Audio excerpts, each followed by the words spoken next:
పీల్చే గాలి, త్రాగే నీరు, నివసించే భూమి ఒక్కటే, మన అందరి శరీరాల్లో ప్రవహించే రక్తం ఒక్కటే, అందరికీ వెలుగు ఇచ్చే సూర్యుడు ఒక్కడే, అందరికీ వెన్నెల ఇచ్చే చంద్రుడు కూడా ఒక్కడే, 750 కోట్ల మానవుల నిర్మాణం ఒక్కటే, ఈ మనుషుల నిర్మాత కూడా ఒక్కడే.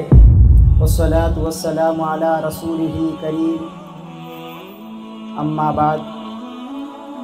ఫఅఊదు బిల్లాహి మినష్ షైతానిర్ రజీం. బిస్మిల్లాహిర్ రహ్మానిర్ రహీం. అలిఫ్ లామ్ రా. కితాబున్ అన్జల్నాహు ఇలైక లితుఖ్రిజన్ నాస మినజ్-జులుమాతి ఇలన్-నూర్. సదకల్లాహుల్ అజీమ్. సోదరులారా, నేను ఇప్పుడు మీ ముందు సూరా ఇబ్రాహీం సూరా నెంబర్ 14 ఆయత్ 1 చదివాను. అల్లాహ్ తాలా ముహమ్మద్ ప్రవక్త సల్లల్లాహు అలైహి వసల్లం గారితో ఇలా చెప్పారు: ఓ ముహమ్మద్, నేను ఖురాన్ గ్రంథాన్ని మీపై అవతరింపజేశాను, ఎందుకంటే నీవు ప్రజల్ని అర్గాన అంధకార చీకటిల నుండి వెలుగులోనికి ఆహ్వానించడానికి. 7వ శతాబ్దంలో అంధకారపు చీకటి గెగ్గెలలో తార్చాడుతున్నటువంటి యూరప్ దేశాలకు నాగరికత అంటే ఏమిటో తెలియనప్పుడు ఆడవాళ్లను అంగడి బొమ్మలుగా చేసి ఆడిస్తున్న ఆ రోజుల్లోనే స్వచ్ఛమైన ప్రజాస్వామ్యాన్ని అందించేటువంటి దివ్య గ్రంథం అల్హమ్దులిల్లాహ్ ఖురాన్. ప్రపంచం ఇప్పటి వరకు చెయ్యలేని మద్యపాన నిషేధాన్ని 1400 సంవత్సరాల క్రితం సంపూర్ణంగా అమలు పరిచిన గ్రంథం అల్హమ్దులిల్లాహ్ ఖురాన్. తాగుడు, జూదం, వ్యభిచారం, నరహత్యలు ఇలాంటి ఘోరమైన పాపాలను రూపుమాపి మానవుడిని మహోన్నతుడిగా మలచిన దివ్య గ్రంథం అల్హమ్దులిల్లాహ్ ఖురాన్.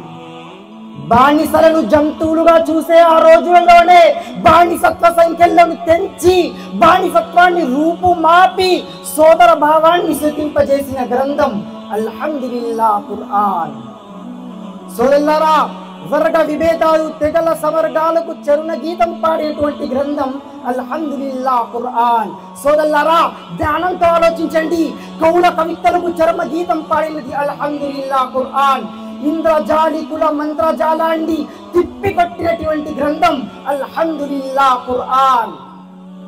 ఆడపిల్లలు పుడితే సజీవంగా పూడ్చిపెట్టే దుర్మార్గాన్ని ఆచారంగా భావించి ఆచరిస్తున్న అరబ్బులకు ఆడపిల్ల పుడితే సంబరాలు చేసుకునే విశ్వాసులుగా మార్చినటువంటి గ్రంథం అల్హమ్దులిల్లాహ్ ఖురాన్. కరుడు కట్టేటువంటి గుండెలను కరగదీసినటువంటి గ్రంథం అల్హమ్దులిల్లాహ్ ఖురాన్. ప్రయము దాకా పళ్ళు పోకుండా నిలిచే ఉండే గ్రంథం అల్హమ్దులిల్లాహ్ ఖురాన్. మానవ మట్టి గుర్ర నుండి వెలువడని ఎన్నో శాస్త్రాలను తెలియజేసిన గ్రంథం అల్హమ్దులిల్లాహ్ ఖురాన్. ఖురాన్లో జీవశాస్త్రం ఉంది, రాజనీతి శాస్త్రం ఉంది, పౌర శాస్త్రం ఉంది, రసాయన శాస్త్రం ఉంది. ఎన్నో శాస్త్రాలను, వింత విషయాలను ఈ ప్రపంచానికి పరిచయం చేసిన గ్రంథం అల్హమ్దులిల్లాహ్ Quran.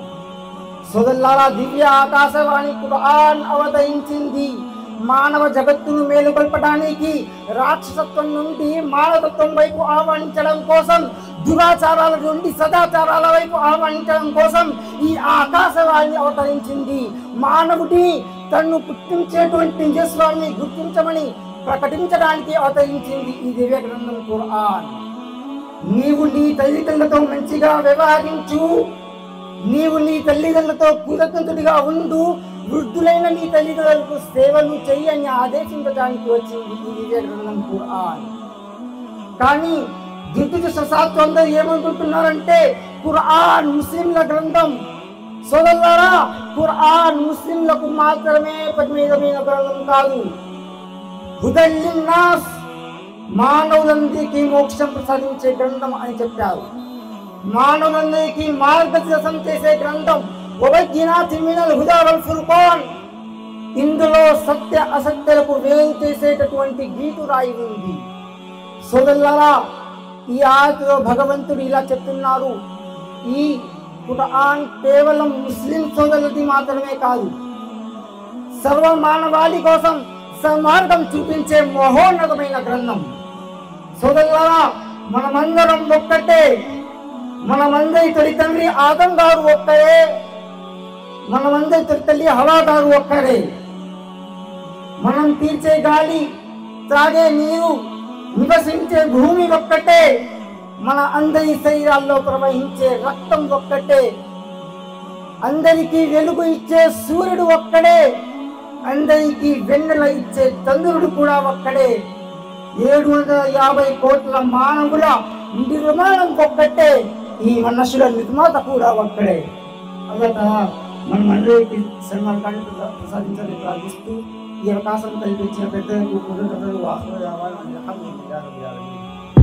Thanks for watching. Don't forget to like, comment, share and subscribe to